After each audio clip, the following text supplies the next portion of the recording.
So Olinda Chapel is now being accused of setting up baba wesadza hapana mumwe munhu angachiziva kuti baba vari kuenda kuChinoi besides iye naAshford. So hanzi pane dhiri ravaita pamudhara uyu kuti vasamupe mari yake yeGoFundMe voshayana naAshford.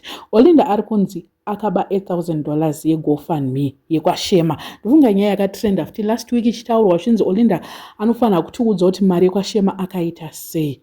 But ndakanzwa Olinda achitaura kuti panofanira kutsvagwa mumwe munhu wokuipa bhozi shema haana kuita comeback to ye. Ndozvandakanzwa. Ndakanzwa kuti iripo. To be honest, I'm now confused nezviri kutaura nevanhu. Handizivi what you guys think.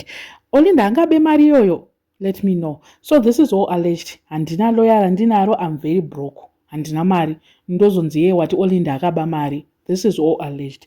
So Patricia Jack posted kuti kana vanhu muchimutya mutyei mega osimiswa naStana wako iwe pengerai kumba kwenyu hallucinating kuita sei iwe waona kuti maZimbabwean ajamuka umbavha uri pachena. I'm daring you kuti ndisungise muri mafraudster maona kuti mhuri yeZimbabwe yajamuka makuya netuma stories twekutemu munobira vanhu in the name of kubatsira miswaimi. Mamuchida kuti vanhu vati kana vaba musavapa sezvamakaita pana Shema kusanyara utsinye.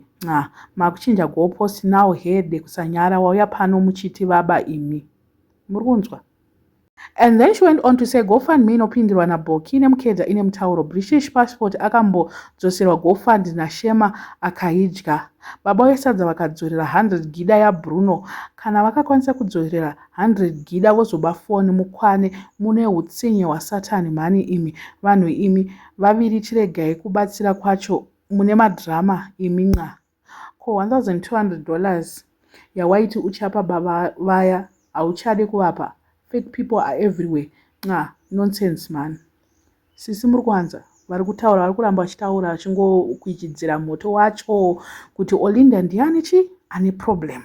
Vanhu vakavengana vane maprevious avo muchiri remember kuti Patricia Jack paipaye akamboita nyaya yekunzi duri pane musikana akamboshandisa profile picture yaPatricia Jack and then Patricia Jack went on to mock body yaPatricia Jack akatoshamisika Patricia akati ko chichiri kuitika. Then Olinda akati anga asina kuona here kuti ndiPatricia Jack. Amen, I don't know. But vanhu ava vakavengana havaonani zvachose. Handizivi hangu kuti zviri kutaurwa panapa Patricia Jack. Okay, munogona kukomenta mucomment section. And then Stana anyora futi. Stana ari kutukwa nevanhu. Stana anga aposta kuti pane mufesi anoveza akafita ari kunakidzwa hake. NdiBoki vari kutaura zvikanzi zvisinei aisei munhu ngaapiwe shagi rake kozi nderake. Uyo agariswa mota uyo, but what could have happened naye? I'm as confused as most of you guys. If it's a setup inenge yaitwa nani? And I also would like to know who called the police cause munhu akaba phone paZim. What I know is unongorohwa too much wosiwa wakadaro. Kasi vanhu vakuda kumurova jet pa6 gida yake. It's not making sense. Talk to me guys. And Stana atomboti Olinda iwewo ndikakuti mari andakakutomboti usato unoita basa rekupa vanhu mari uchindinyima inini. Pakatanga kubuda zvekuti baba vacho vasi kuchengeta mwana nyaya dzakatanga kubuda dziya ndika hando zvakataura Stana. So Stana ari kutukwa nevanhu kuti ibva apa iwewo nani naOlinda ndimaita dhiri racho iroro. And then Wabantu also said, this is a lie guys, stop this Olinda, stop this, I'm heartbroken. Ma-accusations acho ari kunzi Olinda muri kumaona. Personally I cannot give a conclusive thing because we don't have facts at this moment. Atina. And since morning baba wangu achitongonzi mari yavo yaredi yapiwa Madam Boss kuti Madam Boss wazopresente. Olinda naAshford vakatobudisa mari. So I don't know what is the meaning of all this. If people are saying kuti Olinda hanga asingade nemari hanzi angada kuti vanhu vozoti saka kana vaba ngavasapiwe mari ndozviri kubuda. So hanzi Olinda paangoti nhasi ndo pavari kupiwa mari then ndobva panzi vaba foni. What a coincidence. Handizive. I think kuti baba vanga vambobikirwe doro kwavanobva cause zvinhu zvacho munyama wacho. KwaBoki kwakaita noise. Mukadzi wapa weekend akataura kuti vachengete vana vane 5 years vasingaende koko ende kurufa apa kwakuita futi noise. So it's not making sense. Zvinhu zvacho zvese is just confusion yega. Baba vakaramba $100 paipai yekwaBoki wonzi vaba futi.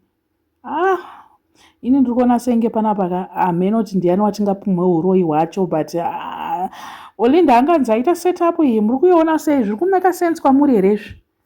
So pane vaenda paground vari kuchinhoi as we speak. Fagio Marova, mhino anonzi Fagio or Fagio Marova, wanda achitaura kuti atumwa kunzi ambonotarisa kuti chii chiri kuitika. Atonyora kuti it's true Mudhara Elias Chikwawa wepazengeza ari muchitokisi is expected to appear in court tomorrow morning, but let's see zvinogonekwa naMwari, will keep you posted.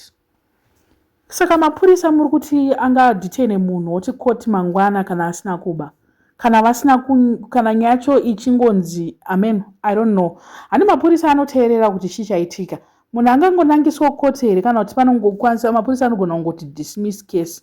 Ipapo ndopangondiitira question kuti why is he being detained police station and court yotonzi mangwana? Let's wait for court and more details then tonyatsoona kuti zvinhu zvacho zvakamira sei. For now handina munhu wandiri kuti uyu kana kuti wandiri kuchenesa kana wandiri kuti ane mhosva kana kuti baba havazodai. Aiwa, handina munhu wari ndiri kudaro, but vanhu vari kuti panenge pane nyaya iri kuseri yatisiri kuziva.